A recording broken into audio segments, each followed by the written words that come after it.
do you agree with Professor Teehankee at an intellectual level, at a policy level? Maro has pretty much aced all three debates, Yes. all past three debates. No question about that. But is that what voters are looking for? Can you translate that into votes?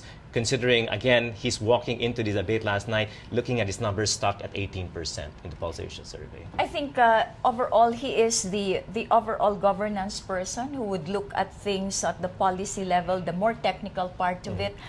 But the connection, like if you have in a format such as last night, where individuals coming representing You weren't sectors, talking to a news anchor, you were talking there to is individuals. a new mode of speaking to them and addressing it, not in a generic sense, maybe. The person asking requires some level of unity, identifying, empathizing. I think the word is empathy. Yes. Empathizing Yes. with the person. I think that was a bit lacking in how Secretary Roxas did it. But on the whole, he is the president, and he would look at things Yes. on a macro level rather than on an individual, personal level. There seems to be a disconnect between, not just on an emotional level, because that's debatable, but between trying to sell the ang matuwid, Yes.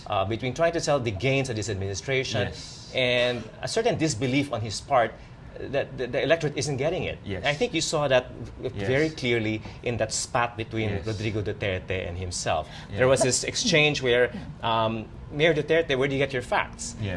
PhilHealth is in Davao. How can you say Yes. that? And then you have Mayor Duterte saying, do you believe this man? Yes. I mean, that pretty much encapsulates the dilemma of the administration. Yes. What is that?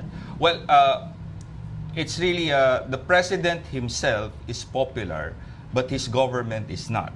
And those who embody his government are by association also unpopular with the electorate. And it's unfortunate that Secretary Roxas is the face of this administration in this election. So he is not really connecting. And I think that is also the problem with the government, no?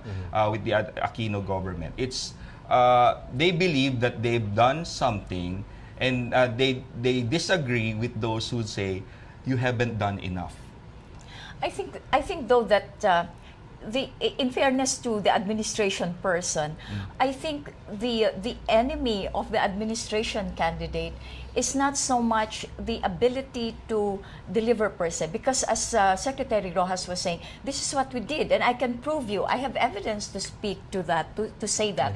However, I think the greatest enemy of any administration candidate is the expectation of Yes. people. Like, all right, you're expected to deliver 90%, but come on, I saw only 50% or 40%. Right. And that's where the gap and the failure comes in.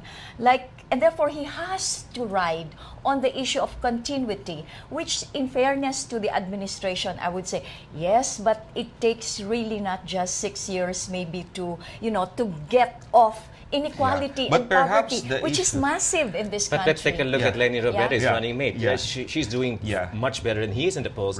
Precisely. But she's not so much running on continuity. Yeah. So, which is, of course, a little bit strange since they belong to the same party. Because I think the mood of the electorate now is not continuity, it's change. So even for Leni Robredo, she has taken the position of change, continuity with change. No, so it's not just pure continuity. Let me just finish up with Mario Yes. Roxas. But you did notice a change in his messaging. Yes.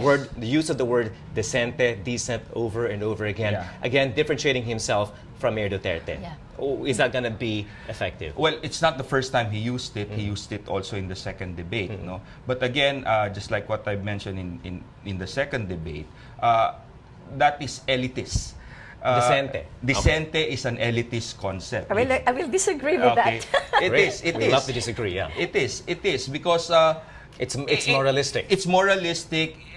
The assumption is the poor, Decente ako, hindi kayo decente. who are supporting Rodrigo Duterte or Jejo Marbinay or Grace Poe are not decent. So there's that inherent. It's a loaded concept. It's a class bias Yes. has revealed itself.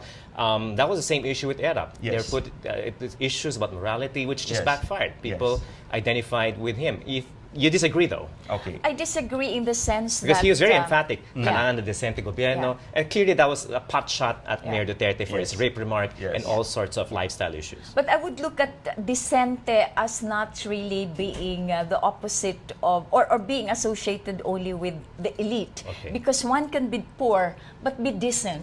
I think what he was referring to by being decent is we cannot engage in war outrightly, we cannot invoke violence, and we cannot invoke such very extremely dramatic steps. I think it's like, let's hold back, let's weigh things. I think that's the... But the question is, how but will the because electorate take in it the- as? Will yeah. the electorate see it as a step in, to take a step backwards, be more Yes. thoughtful, let's be Yeah. more conservative? Yes. Or does decente mean an insult to people who, And that is the who reason. curse, for example? That is the reason why he is connecting. I think he Duterte, just, you mean? I know Mar Rojas. No, I think he just doesn't get it. I mean, to speak of being decent at this time when the poor are suffering is really off.